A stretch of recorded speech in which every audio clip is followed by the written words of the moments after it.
Hello students, स्वागत है आप सभी का आपके अपनी हुकिंग क्लासेस में। मैं हूं दिनेश। तो स्टूडेंट्स बेटा, जैसा कि अभी आप अपने लास्ट लेक्चर में पढ़ के आ चुके हैं, क्या भी हमारे पास इलेक्ट्रोस्टैटिक पोटेंशियल और potential energy as well as बेटा electrostatic potential on dipole as well as on the axis of a circular ring वो भी पढ़ चुके हैं। और बेटा आप सभी के नोटिस में ये भी है यार, भी हम गॉस थ्योरम की जो एप्लीकेशन है वो ऑलरेडी पढ़ चुके हैं, बट गॉस थ्योरम अभी तक नहीं पढ़ा, वो भी पढ़ेंगे। मतलब आज और कल सिर्फ 2 क्लासेस, ये दोनों के दोनों आज ही लेक्चर अपलोड हो जाएंगे आपके इवनिंग से पहले पहले। ठीक है बेटा, तो अब एक बात ध्यान देके चलना, आज की क्लास में एक बहुत छोटा सा article but one of the most important article पढ़ने जा रहे हैं, जिसका क्या नाम है यार, इक्विपोटेंशियल सरफेसेस। तो इक्विपोटेंशियल सरफेसेस के बारे में कंप्लीट इंफॉर्मेशन देखेंगे, उसकी प्रॉपर्टीज देखेंगे एंड स्कूल बिहाफ पे उसमें से 2 न्यूमेरिकल्स आपके बन सकते हैं, 2 से 3 टाइप के, वो तीनों टाइप के न्यूमेरिकल्स में हम कंसीडर करेंगे। तो आइए देखते हैं आपके इक्विपोटेंशियल सरफेसेस में क्या कुछ है और क्या कुछ नहीं है।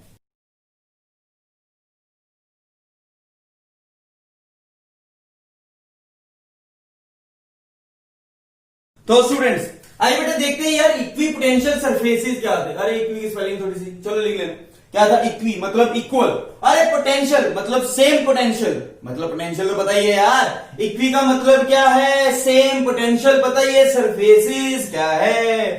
तो बेटा इक्विपोटेंशियल सरफेसेस वो सरफेसेस होते हैं जिसके ईच एंड एवरी पॉइंट पे पोटेंशियल क्या रहता है? सेम। आपको साफ साफ दिख रहा है बेटा भाई, जो आपका यहां पे इक्वी वर्ड है, इक्वी वर्ड का मतलब ही क्या होता है? सेम, इक्वल पोटेंशियल, मतलब इक्वल पोटेंशियल वाले सरफेसेस को क्या नाम दिया गया? Equipotential surface. तो इसकी डेफिनेशन बेटा ध्यान देना इंपॉर्टेंट है, छोटी सी डेफिनेशन है, कोई लंबा चौड़ा काम नहीं है। क्या कहा? All the surfaces have equal potential. यार सारे के सारे सरफेसेस जहां का पोटेंशियल क्या हो? सेम, उसे क्या नाम दिया गया? Equipotential surfaces. ऑल रियल और imaginary surfaces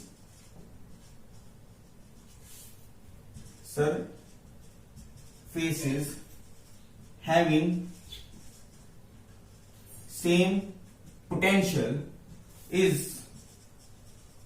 called equipotential surface. Point clear है बेटा?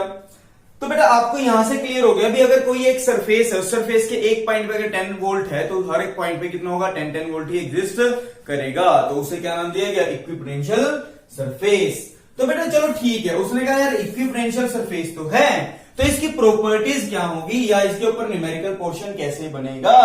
तो ध्यान दे बेटा, तो पहले ध्यान दो, इसकी हम पढ़ते हैं प्रॉपर्टीज। क्या पढ़ते हैं बेटा? प्रॉपर्टीज।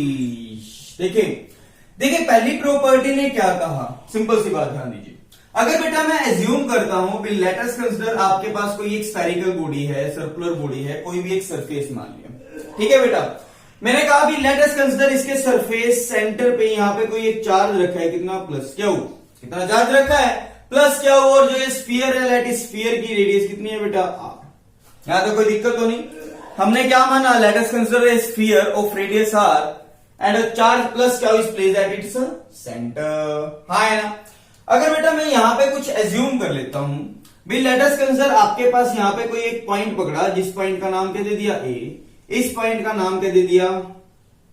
बी। मान सकते हैं आपको ये कह दिया जाए भी किसी चार्ज स्मॉल क्यू को, it may B positive, negative और एनी अदर चार्ज, जिसको मुझे मूव करवाना है फ्रॉम ए टू बी या बी टू ए, तो इसके लिए वर्क डन कितना होगा? क्वेश्चन समझ में आया? भी हमें चार्ज को ए से बी ले जाना है या बी से ए तक ले जाना है, तो वहां पे वर्क डन क्या होगा? So work done in taking a charge from A to B, वो निकालना है। देखिए यार एक बात बताओ, वर्क डन का एक फॉर्मूला पड़ा था जब आपके पास पोटेंशियल डिफरेंस पता हो। मैंने कहा let VA and VB the potential at point, कहां पे बेटा? At point A and B। A और B पे पोटेंशियल कितना है? VA and VB। हाँ है ना बेटा? तो आपको पता है बेटा यहां पे VA और VB, देखो इससे सेपरेशन आ रहा है, इससे भी सेपरेशन आ रहा है, एज वेल एज जो आपका ये सरफेस है वो कौन सा? Equipotential surface. कौन सा है? इक्विपोटेंशियल, मतलब potential at A should be equal to potential at B, that इसको नाम दे दिया V। है ना? एंड वी नो दैट, आपको बेटा एक रूल मैं पहले पढ़वा चुका हूं भी, जब भी आपको किसी चार्ज को किसी एक पॉइंट से दूसरे पॉइंट तक ले जाना हो तो वर्क डन क्या होता है? क्यू इनटू ए से बी जा रहे हैं, तो फाइनल पॉइंट का पोटेंशियल माइनस इनिशियल पॉइंट का पोटेंशियल, तो फाइनल पॉइंट का पोटेंशियल कितना हो गया VB माइनस इनिशियल पॉइंट का पोटेंशियल कितना हो गया VA। ये यहां तक याद है। बट अभी आपको पता है यार VB भी कितना है VA भी कितना है V minus V become 0। Point clear हुआ या नहीं? सो पहली प्रॉपर्टी ने क्या कहा भी जब भी आप किसी बॉडी को इक्वी या किसी चार्ज पार्टिकल को इक्वी पोटेंशियल सरफेस पे मूव करवाते हैं तो उसके रिगार्डिंग जो वर्क डन होगा वो वर्क डन कितना होगा 0 होगा। क्यों? क्योंकि पोटेंशियल 0 है, पोटेंशियल डिफरेंस 0 है तो वर्क डन भी कितना होगा 0। फर्स्ट प्रॉपर्टी मुश्किल तो नहीं लगी। अब इसका मतलब बेटा क्या मैं इसको यहां से यहां तक ले जाऊं, potential work done 0, potential difference 0, potential same, तो यहां से यहां ले जाऊं तब भी सेम, यहां से यहां ले जाऊं तब भी सेम, पूरा सर्कल घुमा के लाऊं तब भी सेम। तो बेटा जितना मर्जी मूव करवाना हो या ना मूव करवाना हो तो वर्क डन कितना रहेगा 0 ऑन इक्विपोटेंशियल सरफेस। तो क्या कहेंगे बेटा पोटेंशियल या work done on an equipotential surface, work done on N किस पे बेटा इक्वी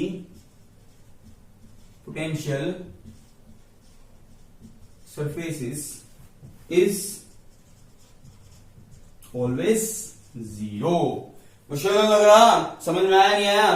पहली प्रॉपर्टी ने क्या कहा with their proof we work done on an equipotential surfaces is always 0। Proof clear हो गया बेटा? है आसान सा?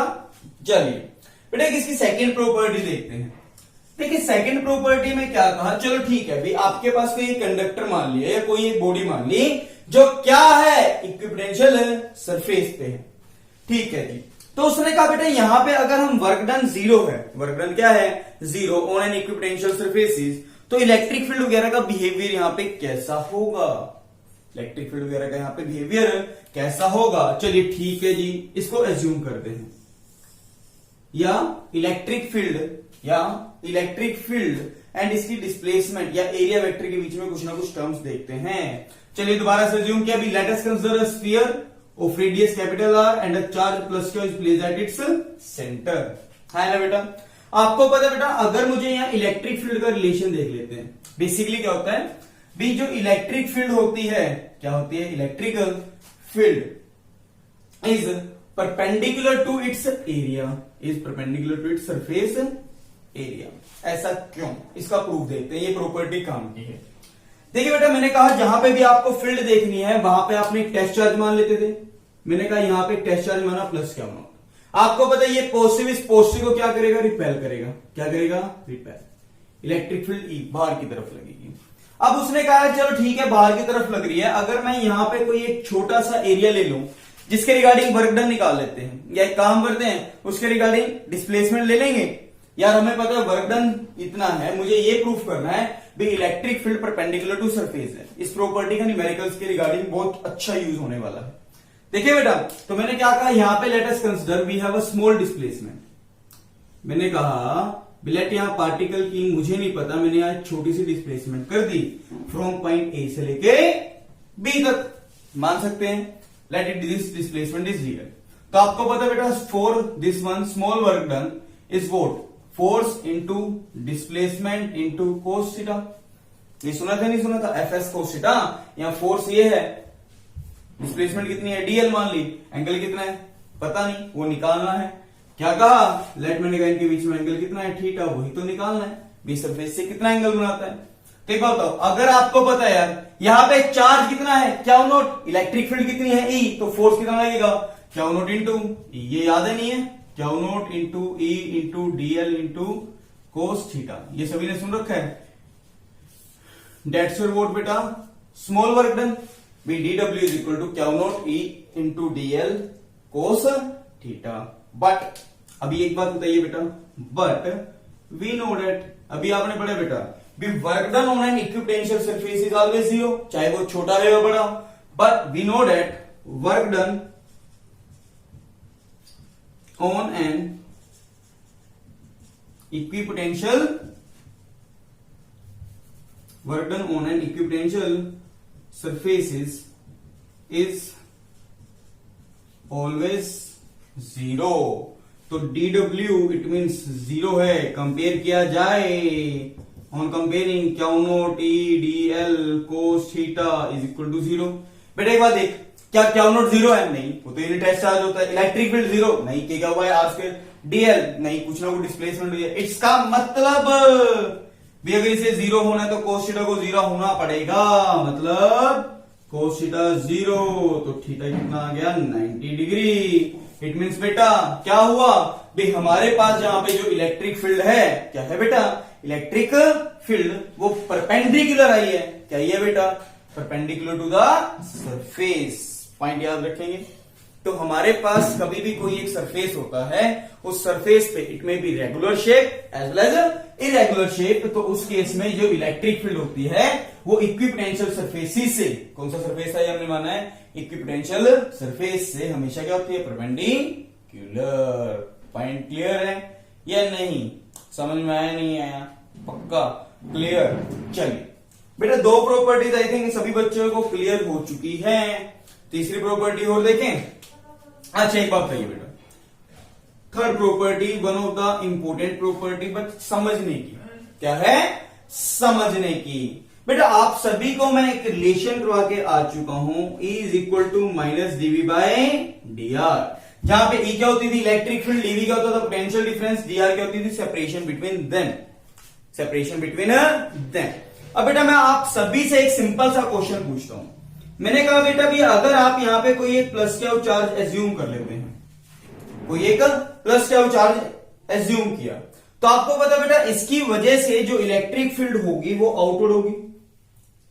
Each and every student know this concept, मैं करवा चुका हूं बेटा। क्या कहा है जिसने भी, अगर आपके पास कोई एक पॉजिटिव चार्ज है तो उसकी वजह से इलेक्ट्रिक फील्ड कहां होगी, आउटवर्ड होगी। हर जगह से क्या होगी, आउटवर्ड होगी। जितनी मर्जी बना सकते हैं, कोई इश्यू नहीं। अच्छा बेटा एक मैं आपसे सिंपल से कॉन्सेप्ट से पूछता हूं, मैं इस रिजल्ट पे नहीं कर रहा।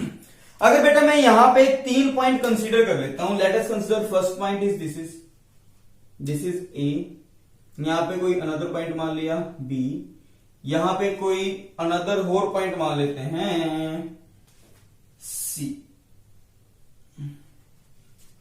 ठीक है, थोड़ा सा दूर मान लेते हैं, कोई दिक्कत नहीं है। ये आपकी इलेक्ट्रिक फील्ड काफी आगे तक जा रही है, बढ़ा लेंगे थोड़ी थोड़ी, कोई दिक्कत तो नहीं आ रही। तो एक सिंपल सा लॉजिक सोचो भी, आपको पता है यार ए वाले की सेपरेशन कम, तो ए वाले पे इलेक्ट्रिक फील्ड सबसे कम, नहीं सबसे ज्यादा, के क्यू बाय आर स्क्वायर। अगर इसकी सेपरेशन कम है तो इलेक्ट्रिक फील्ड ज्यादा, बी वाले पे उससे कम, सी वाले पे सबसे कम। तो इलेक्ट्रिक फील्ड जैसे जैसे दूर जा रहे हैं, इलेक्ट्रिक फील्ड जैसे जैसे क्या जा रहे हैं, दूर जा रहे हैं, तो वो कम होती जा रही है। मतलब ए वाले पे ज्यादा, बी वाले पे कम, सी वाले पे सबसे कम। अगर मुझे कहते भी हमारे पास कुछ ऐसी अरेंजमेंट हो जाए जहां पे नॉन यूनिफॉर्म इलेक्ट्रिक फील्ड है, भी कहीं कम है और कहीं ज्यादा है, तो इसे बोलते थे नॉन यूनिफॉर्म, और अगर सेम हो तो उसे क्या बोलते थे, यूनिफॉर्म। तो इस केस के अंदर अगर मुझे इक्विपोटेंशियल सरफेसेस ड्रॉ करना है तो वो मैं कहां करूंगा? बेटा एक बात ध्यान दो, इक्विपोटेंशियल, इक्विपोटेंशियल का मतलब क्या है, potential difference should be 0 on that surface. But मुझे क्या कहा, इक्विपोटेंशियल सरफेसेस ड्रॉ करने हैं। मतलब सपोज करो अगर मैं एक ऐसी जगह मान लूं, यहां पे कोई एक सरफेस ड्रॉ करूं, भाई उस जगह का पोटेंशियल सेम, उस सरफेस का, ऐसे यहां पे भी रखूं, उस जगह का पोटेंशियल भी क्या है, सेम। इधर भी कोई एक सरफेस ड्रॉ करा, उसका भी पोटेंशियल क्या है, सेम। अब ध्यान से समझना बेटा, मैंने कहा अभी ए वाले पॉइंट को एज ए रेडियस लेते हुए आपने यहां से क्या ड्रॉ कर दिया, इक्विपोटेंशियल सरफेस। सिमिलरली बी वाले पॉइंट को लेके भी आपने क्या ड्रॉ कर दिया, इक्विपोटेंशियल सरफेस। सी वाले पॉइंट को भी लेके आपने क्या ड्रॉ कर दिया, एक एन इक्विपोटेंशियल सरफेस।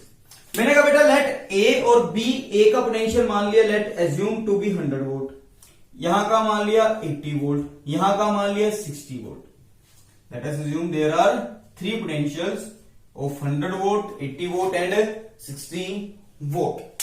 यहां तक क्लियर है नहीं बेटा? तो अब आपसे पूछ लिया जाए, क्या ए बी के बीच की सेपरेशन, बीसी के बीच की सेपरेशन क्या वो सेम है या अलग अलग होगी? Separation between A B B C and this one क्या वो सेम होगी अगर वो नॉन यूनिफॉर्म इलेक्ट्रिक फील्ड है? ठीक है, ये मेन पॉइंट है। बच्चे इसको थोड़ा सा क्रैमिंग पोर्शन रखते हैं, उसको नहीं रखना। बेटा एक बात ध्यान दो, मैंने कहा भी देखो ए और बी के बीच का पोटेंशियल डिफरेंस 80, हाँ जी, बी और सी के बीच का पोटेंशियल डिफरेंस 20, ए और बी के बीच का 100 माइनस 80 20, 80 माइनस 60 20, मतलब पोटेंशियल डिफरेंस सेम है। मतलब मुझे ऐसे सरफेस ड्रॉ करना है यहाँ पे जिसका डीवी क्या है, यहाँ पे कांस्टेंट, मतलब पोटेंशियल डिफरेंस क्या है, कांस्टेंट। बट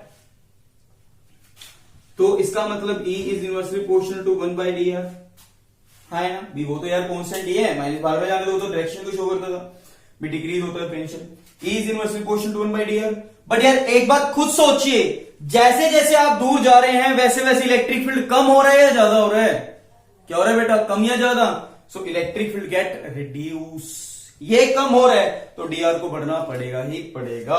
समझ पा रहा है नहीं आ रहा बेटा, पे आपको पता है प्लस क्या हो, चार्ज से अगर आप दूर जाते जा रहे हो तो इलेक्ट्रिक फील्ड कम हो रहा है, और अगर इलेक्ट्रिक फील्ड कम हो रहा होगा तो डीआर को बढ़ना पड़ेगा, मतलब ए और बी के बीच की सेपरेशन ज्यादा होगी, कम होगी एज कंपेयर टू बी और सी वाले से।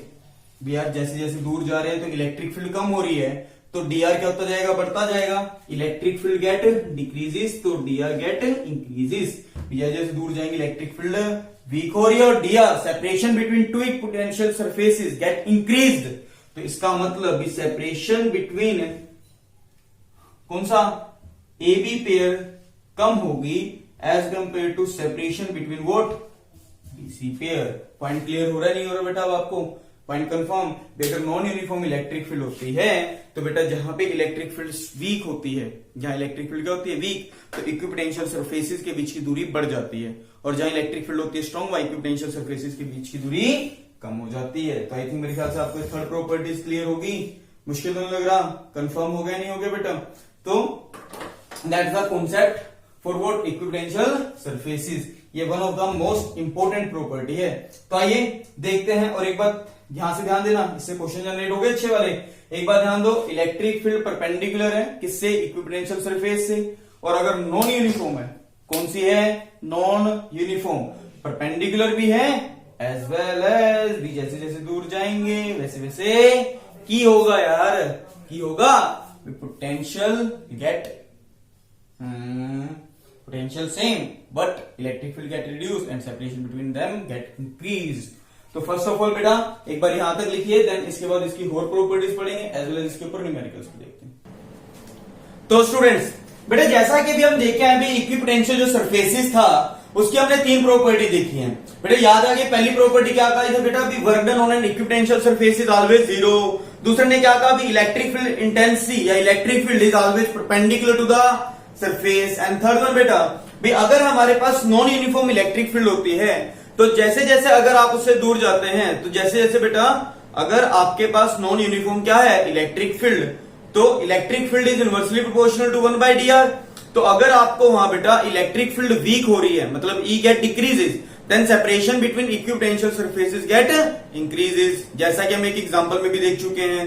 एज वेल एज बेटा अगर आपके पास इलेक्ट्रिक फील्ड स्ट्रांग हो रही हो तो separation between equipotential surfaces get decreases. यार ये तो ठीक है, चलो नॉन यूनिफॉर्म है तो क्लियर हो गया। बट बाय चांस अगर हमारे पास यूनिफॉर्म इलेक्ट्रिक फील्ड हो, मतलब जो आपका ई है, ई क्या है, constant for uniform electric field.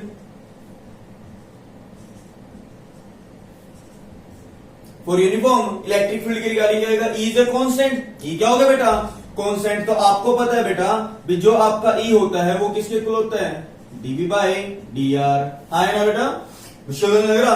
तो एक बात बताओ, अगर ये कांस्टेंट है तो ये भी कांस्टेंट और ये भी क्या हो गया कांस्टेंट, मतलब भी जब आपके पास एक टर्म को अगर इलेक्ट्रिक फील्ड आपके पास यहां कांस्टेंट हो जाती है तो बेटा जो डीवी है और वो डी आर है, इन दोनों का रेशियो भी क्या रहता है, कांस्टेंट। पॉइंट क्लियर हो गया नहीं हो गया बेटा, मुश्किल नहीं लग रहा भी, जितने अमाउंट से अगर आपका वी चेंज होगा उतने ही अमाउंट से आपका आर भी चेंज होगा। तो that's why they are called as कुछ नहीं यूनिफॉर्म इलेक्ट्रिक फील्ड की रिगार्डिंग। और बेटा ध्यान देके चलना, यूनिफॉर्म इलेक्ट्रिक फील्ड के अंदर जो आपके क्या बनते हैं बेटा, equipotential surfaces, they are plane in nature. For example अगर मैं कह दूं कि मेरे पास कोई एक इलेक्ट्रिक फील्ड इस डायरेक्शन में जा रही है, मान सकते हैं बेटा, लाइक यहाँ पे इलेक्ट्रिक फील्ड कहां है, इस डायरेक्शन में। तो जिसके रिगार्डिंग अगर आप यहां बेटा इक्विपोटेंशियल सरफेसेस ड्रॉ करोगे तो वो क्या होगी, ये होगी प्लेन सरफेसेस, है ना। इलेक्ट्रिक फील्ड यूनिफॉर्म है तो हर एक पॉइंट का पोटेंशियल भी क्या है यहाँ पे सेम, है ना, पोटेंशियल का डिफरेंस सेम, इलेक्ट्रिक फील्ड भी same, that's d v, and potential difference between them is dr. Also potential difference between them is what? dv. यहां तक ये क्लियर हो गया नहीं हो गया बेटा? तो ये यूनिफॉर्म इलेक्ट्रिक फील्ड के रिगार्डिंग आ चुका है, पॉइंट क्लियर है। अब बेटा दिमाग में बच्चों के क्वेश्चन आता है, अरे ठीक है प्रॉपर्टीज है बट इसका यूटिलाइज कहां है? चलो पहले दो क्वेश्चंस देखते हैं इसके भी आपको एक दो, देन उसके बाद मैं इसको प्रोसीड करूंगा। अब देखिए न्यूमेरिकल ऑन दिस प्रॉपर्टी, पहले दो क्वेश्चन करेंगे, दो तीन, देन आगे प्रोसीड करेंगे। देखिए बेटा आपको एक चीज पता है भी यार, भी अगर E है, क्या है, पहले इसी फॉर्मूले को कवर करते हैं। E is equal to minus d v by D r, है ना? मतलब आपको पता है भी मैग्नीट्यूड ऑफ इलेक्ट्रिक फील्ड कौन दे देता है? पोटेंशियल ग्रेडियंट, मतलब डीवी बाई डी आर का मोड, मतलब कितना? D v by D r. आपको याद है ना, कोई भी चीज के बारे में अगर लेंथ आ जाए तो उसे बोलते थे ग्रेडियंट, तो इसलिए ऊपर क्या है? पोटेंशियल, तो इसको क्या नाम दिया गया? Potential gradient. क्या नाम दिया गया बेटा? Potential gradient. यहां तक क्लियर है? B is equal to minus d v by D R. तो जो इलेक्ट्रिक फील्ड का मैग्नीट्यूड होता है वो कौन दे देता है? Potential gradient. और नेगेटिव साइन क्या शो करता है वहां पे बेटा? Decrease in potential. तो डिक्रीज इन पोटेंशियल भी जैसे जैसे अगर आप इलेक्ट्रिक फील्ड की डायरेक्शन में जाते हो, क्या जाते हो? जैसे जैसे आप इलेक्ट्रिक फील्ड की डायरेक्शन में जाते हो तो पोटेंशियल गेट डिक्रीज, मतलब उस साइड पोटेंशियल कम हो रहा है। तो यार क्या मैं ऐसे कह सकता हूं कि जहां पोटेंशियल कम हो रहा होगा, जहां पोटेंशियल क्या हुआ होगा? कम हुआ होगा, है ना? वो किसकी डायरेक्शन है? इलेक्ट्रिक फील्ड की। क्या कहा था? इलेक्ट्रिक फील्ड की डायरेक्शन में पोटेंशियल कम होता है, तो क्या मैं ऐसे नहीं कर सकता? जहां पोटेंशियल कम हो रहा है वो किसकी डायरेक्शन है? इलेक्ट्रिक फील्ड की। और वो हमेशा सरफेस से क्या होती है? परपेंडिकुलर। क्या थी? परपेंडिकुलर। चलिए आइए पहले इसमें दो क्वेश्चन देखते हैं। पहला क्वेश्चन बेटा आपको कहा जाए भी अगर हमारे पास सपोज की जाए दो प्लेट्स हैं, late us consider first plate, let's second plate. मैंने कहा लेट इसके ऊपर कौन सा चार्ज दे दिया? पॉजिटिव। इसके ऊपर कौन सा चार्ज दे दिया? नेगेटिव। सच दैट भी इनके बीच का जो पोटेंशियल डिफरेंस है इट बिकम 100 वोल्ट। कितना है? 100 वोल्ट। और मेरे को ये कह दिया जाए भी अगर मैंने इसके अंदर 4 पॉइंट कंसीडर किए, let this is your first point A, this is your B, this is your C, this is your D, तो किस पॉइंट पे इलेक्ट्रिक फील्ड इंटेंसिटी मैक्सिमम होगी? ऑर्डर बताओ। हाँ ना, कुछ नहीं, एक लाइन का क्वेश्चन, ध्यान दो, बच्चे वैसे ही घबरा जाते हैं। यार एक बात बताओ, पोटेंशियल डिफरेंस सेम, दो पॉइंट्स के बीच की सेपरेशन ही तो देखनी है। क्या देखनी है? सेपरेशन। ये देखो आपको पता है जिसकी सेपरेशन कम होगी उसकी इलेक्ट्रिक फील्ड ज्यादा, तो आपको साफ साफ दिख रहा है भी ए की सेपरेशन मिनिमम है तो ए वाले पॉइंट पे इलेक्ट्रिक फील्ड मैक्सिमम, ऐसे सी वाले पे क्या होगी? सबसे कम। क्यों? क्योंकि उसकी सेपरेशन क्या है? सबसे ज्यादा। ये तो आपको पता है ना, because electric field is inversely proportional to 1/dr। Potential difference तो सेम है, ऊपर भी पॉजिटिव प्लेट नीचे भी नेगेटिव प्लेट, वही तो है ना। तो जैसे A point, B point, C point या डी पॉइंट सारों के लिए सेम है, तो सीधा सीधा लिख दिया आंसर। क्या? Electric field at A point maximum होगी, electric field at B point उससे कम होगी, डी वाले पे उससे भी कम होगी क्योंकि सेपरेशन बढ़ती जा रही है, और सी वाले पे सबसे कम होगी। मुश्किल आसान है यार? आसान है बेटा। चलिए अच्छा चलो एक क्वेश्चन देखते हैं एससी वर्मा का। अच्छा क्वेश्चन, छोटा सा क्वेश्चन, प्यारा सा क्वेश्चन है। देखिए बेटा आपको कहा जा रहा है भी कोई एक आपके पास अरेंजमेंट दी हुई है along x axis y axis मान सकते हैं, ठीक है बेटा। लेट अस कंसीडर आपके पास यहाँ पे कोई क्या जा रही है, इलेक्ट्रिक फील्ड या इक्विपोटेंशियल सरफेसेस दिखा रखी हैं, कुछ पोटेंशियल के सरफेसेस आप देख सकते हैं। आपकी एससी वर्मा में ये क्वेश्चन गिवन है सच दैट भी आपके साथ यहाँ पे let it makes an angle 30 degree, this is also makes an angle 30 degree, this is also makes an 30 degree, एक तरह से पैरेलल लाइन से। सच दैट यहाँ का पोटेंशियल कितना है बेटा? 80 वोल्ट, यहाँ का 60 वोल्ट, यहाँ का 40 वोल्ट। ये पोटेंशियल देखने ना वो एग्जैक्ट याद नहीं है ना। और मैंने लेट एज्यूम कर लिया भी दो इक्विपोटेंशियल सरफेसेस के बीच की दूरी कितनी है? 10 सेंटीमीटर। कितनी है? 10 सेंटीमीटर। तो मुझे अब यहां पे बताना है भी what will be the magnitude of electric field intensity and its direction. क्या का क्वेश्चन में? Find magnitude and direction of electric field intensity या डायरेक्शन ऑफ इलेक्ट्रिक फील्ड। यहां तक क्लियर हो गया नहीं हो गया क्वेश्चन में? तो ध्यान दो, आपको एक चीज तो यहां से साफ साफ दिख रही है भी हमारे पास डायरेक्शन ऑफ इलेक्ट्रिक फील्ड जो होती है भी वो डिक्रीज इन पोटेंशियल की तरफ होगी। डिक्रीज कहां हो रहा है, इस साइड या इस साइड, 80 60 40 इस साइड, मतलब इलेक्ट्रिक फील्ड कुछ इस साइड होगी। मैंने कहा लेट ये एक्स एक्सिस बोल दो, और क्या थी, सरफेस से परपेंडिकुलर। तो आपने क्या करा, क्या करोगे, अरे इस जगह से आपने एक क्या ड्रॉ कर दिया, परपेंडिकुलर, क्योंकि परपेंडिकुलर डिस्टेंस होता है ना डीआर यहाँ पे, है ना, तो यहाँ पे आपने एक परपेंडिकुलर ड्रॉ कर दिया, कोई दिक्कत तो नहीं।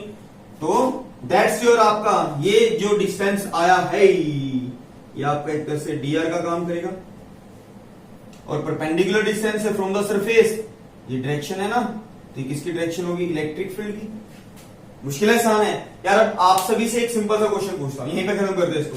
एक बात बताओ, ये 30 है तो परपेंडिकुलर, अगर ये इस लाइन से परपेंडिकुलर है, इस लाइन से भी क्या है, ये 90, तो ये भी कितना हो गया 90, दिख रहा है। तो एक बात बताओ बेटा, ये 30, तो ये पेंडिंग कितना बचा 60, कितना बचा 60। तो क्या मैं कह सकता हूं भी जो इलेक्ट्रिक फील्ड की डायरेक्शन है वो कहां है, अलोंग एक्स एक्सिस, ऊपर या नीचे, नीचे मतलब डाउनवर्ड, कितने एंगल पे, 60 डिग्री पे।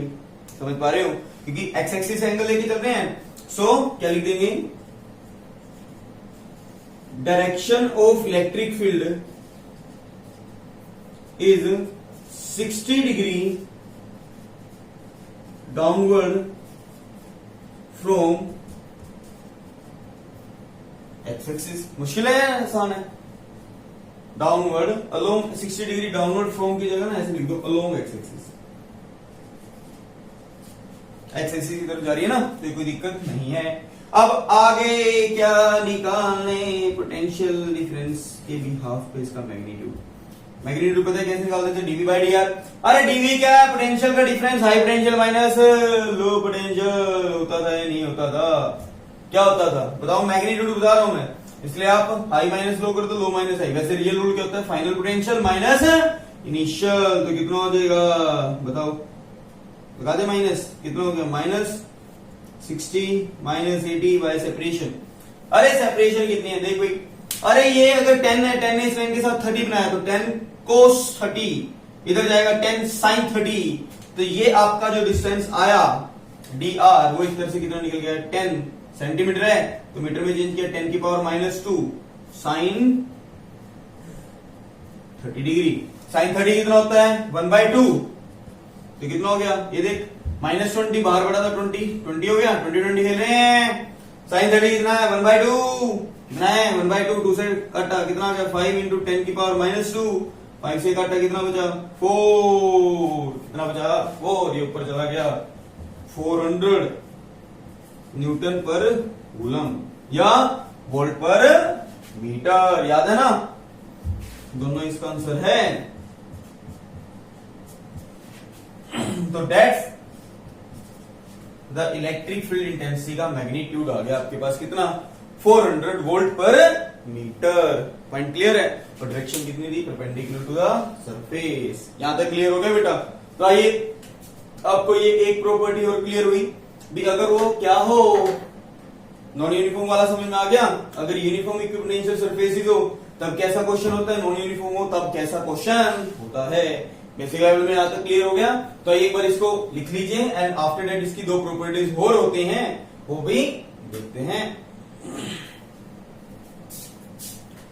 तो स्टूडेंट्स बेटा देखिए, जैसा कि अभी हम अपनी दो प्रॉपर्टीज या एक देखिए, आई थिंक एक प्रॉपर्टी और देखिए अभी यूनिफॉर्म इलेक्ट्रिक फील्ड के लिए। तो बेटा देखिए इसकी जो फिफ्थ प्रॉपर्टी है, कौन सी प्रॉपर्टी, फिफ्थ प्रॉपर्टी, उसने क्या कहा, देखो ये प्रॉपर्टी बेसिकली एक फॉर्मूले को ही रिप्रेजेंट करती है। इसने क्या कहा बेटा, भी magnitude of electric field is given by potential gradient, ये भी बता के नहीं is equal to minus d by D r, दोनों तरफ मोड ले लो तो mod of E is equal to mod of minus d by D r, यही तो है यार। तो ये आपको क्या दिखाता था, पोटेंशियल बाय में लेंथ आ गया तो क्या बन गया ग्रेडियंट। तो इसलिए कहा गया कि magnitude of electric field given by, सबसे आसान प्रॉपर्टी है बट सबसे कामयाब, magnitude of electric field is given by what, potential gradient. तो ये आपके पास क्या कहलाएगा बेटा, फिफ्थ प्रॉपर्टी है ना, आसान सी। अच्छा छठी प्रॉपर्टी शायद मेरे ख्याल से मैंने शुरू में करवानी थी बट लास्ट में करवा रहा हूं। देखो बेटा, आपको पता है दो इलेक्ट्रिक फील्ड लाइंस कभी आपस में कट नहीं कर सकती। क्यों? अगर वो कट करती थी तो दो डायरेक्शन बनती थी, है ना बेटा। तो सेम केस पे अगर दो लाइंस कट करेंगे तो उनके परपेंडिकुलर्स भी कट करेंगे। दो लाइंस कट करती हैं तो उनके परपेंडिकुलर्स भी क्या करेंगे बेटा? कहीं ना कहीं कट करेंगे। और परपेंडिकुलर्स पे क्या एग्जिस्ट करते हैं? Potential surface. कौन से? Equipotential surface. ध्यान देके चलना बेटा, मैं थोड़ा उल्टा बता रहा हूं आपको। जैसे मैंने बताया था, अभी दो फील्ड लाइंस कभी आपस में कट नहीं करती, है ना, तो उनके परपेंडिकुलर्स को भी आपस में कट नहीं करना चाहिए। रीजन क्या है? देखो, क्या कहते थे, इलेक्ट्रिक फील्ड लाइंस में अगर दो इलेक्ट्रिक फील्ड लाइंस कभी कट करती थी तो जिसके बिहाफ पे वहां दो टेंजेंट बनते थे, मतलब दो डायरेक्शन जो पॉसिबल नहीं थी। तो इसलिए बेटा अगर फील्ड टच कर गई तो इलेक्ट्रिक फील्ड कट करेगी, जो पॉसिबल नहीं है। तो सिमिलरली अगर इलेक्ट्रिक फील्ड कट नहीं करती तो नॉर्मल्स भी कट ना करें, क्योंकि नॉर्मल्स पे क्या एग्जिस्ट करते हैं? Potentials, equipotentials. तो इसलिए कहते हैं, क्या होता है बेटा? Be two equipotential surfaces. क्या होता है बेटा? Two equipotential surfaces can never intersect each other। समझ में आया? भी अगर ये आपस में कट कर गए तो इसके परपेंडिकुलर जो इलेक्ट्रिक फील्ड होगी वो भी आपस में कट कर जाएगी, जो चीज पॉसिबल नहीं है, वो हम ऑलरेडी पढ़ चुके हैं। तो आई थिंक बेटा मेरे ख्याल से दो प्रॉपर्टीज और क्लियर हुई। चलिए, अच्छा बेटा, इसमें ना एक नोट में एक छोटा सा पॉइंट करवा रहा हूं, प्रूफ नहीं करवा रहा हूं। जेईई में एक बार आया हुआ है, ये मैं कह रहा हूं, सॉरी, नीट के एग्जाम आई थी, एग्जाम याद नहीं बट आया हुआ। आपको कहा गया था draw equipotential surfaces of an electric dipole, है ना। सिर्फ याद करवा रहा हूं, बता रहा हूं कहां से है, कैसे है, वो मैं बता नहीं रहा हूं, वो कंपटीशन बैच का काम रहेगा, है ना। तो आपको पता है पॉजिटिव से इलेक्ट्रिक फील्ड आती है, ये तो याद है ना, करवाए हुए हैं इलेक्ट्रिक फील्ड लाइंस की प्रॉपर्टी में, वहां से देख लेना अगर नहीं करवाया तो डिस्क्रिप्शन में आपको लिंक मिल जाएगा, है ना। कुछ ऐसे फील्ड थी, पॉजिटिव चार्ज से आउटवर्ड, नेगेटिव चार्ज के इनवर्ड, बाकी शेप तो कह रही थी सेम, है ना बेटा। अगर आपके पास when equal and opposite charges are placed at a fix separation, fix separation पे, तो इसे क्या नाम दिया गया था? इलेक्ट्रिक डाइपोल, है ना बेटा। और इस इलेक्ट्रिक डाइपोल की जो क्या पाए गए equipotential surfaces, they are found to be negative charge के लिए पाया गया कुछ यहां इन स्फेरिकल रीजन, यहां पे भी जैसे आपको स्ट्रक्चर ड्रॉ करना है, नथिंग, ठीक है बेटा। तो ये अभी आपका एक क्वेश्चन बनता है, ठीक है। तो क्या equipotential surfaces for an electric dipole कहां एग्जिस्ट करेंगे?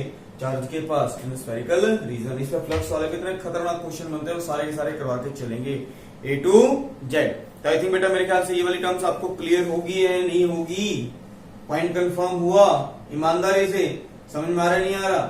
चलिए एक बार बेटा इसको लिखिए, एंड आफ्टर दैट एक न्यूमेरिकल और बनता है, एक न्यूमेरिकल और बनता है, उसे भी देखते हैं। बट फर्स्ट ऑफ ऑल पहले इसको देख लीजिए। तो स्टूडेंट्स बेटा देखिए, जैसे ये क्वेश्चन दिया है, in shown figure the charge plus q is placed at the centre of a circle and the charge Q1 is moved from a point A to B and A to C।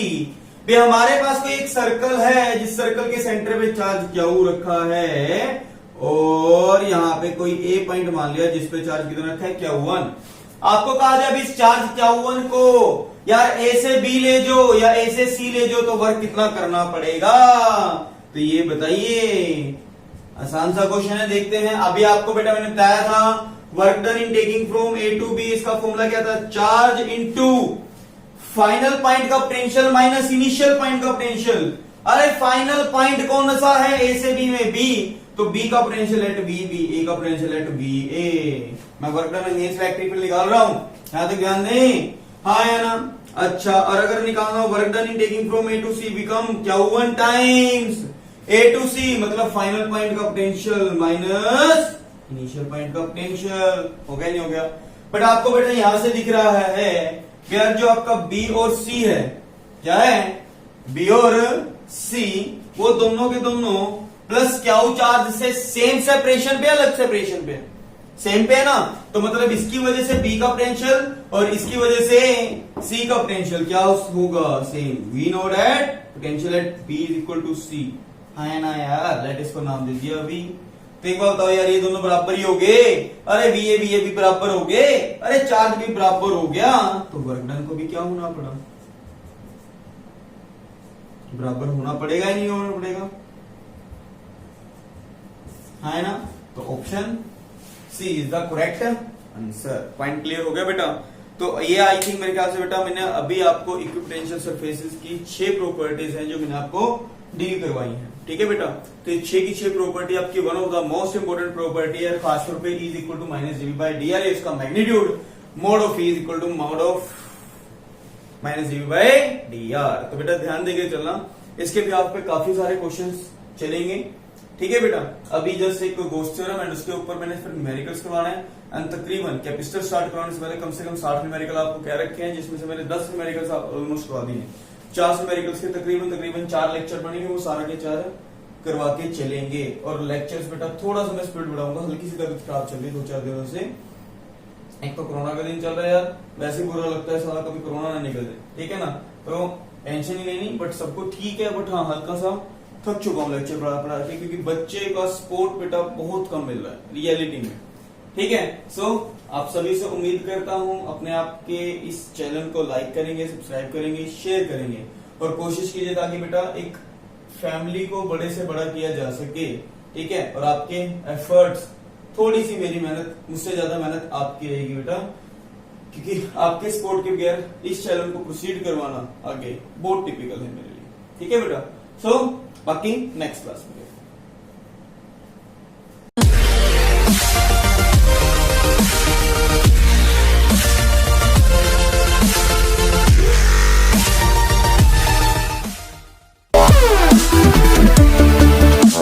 Yeah.